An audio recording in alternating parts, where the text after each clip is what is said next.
Operation સિંદૂરની સામે પાકિસ્તાને જે સરહદ ઉપર એટેક કર્યા છે, જેમાં રાજસ્થાનની બોર્ડર હોય કે પંજાબની બોર્ડર હોય કે કચ્છ હોય, કચ્છ તો અતિ સંવેદનશીલ અને ભારતની બોર્ડર દરિયાઈ વિસ્તાર તો 40થી 50 કિલોમીટર જ છે.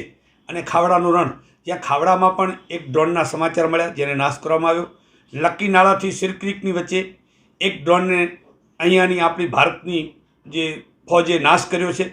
જે સમાચાર મળતા કચ્છ જિલ્લામાં પણ રાત્રે બ્લેક રેડ જાહેર કરવામાં આવ્યું છે.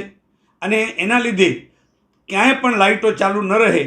તો મારી આપને માધ્યમ દ્વારા એક ખાસ વિનંતી છે કે લખપત તાલુકાના અને અબડાસામાં જે પવનચક્કીઓ છે એમણે પણ રાત્રે લાઇટો બંધ કરવી જોઈએ અને બધી પવનચક્કીઓને સદંતર સરકારે બંધ કરાવવી જોઈએ. રાત્રે અમે ઘણા બધા અધિકારીઓને ફોન કર્યા, છતાં 2 થી 3 કલાક સુધી આવી પવનચક્કીઓ બંધ ન થઈ હતી.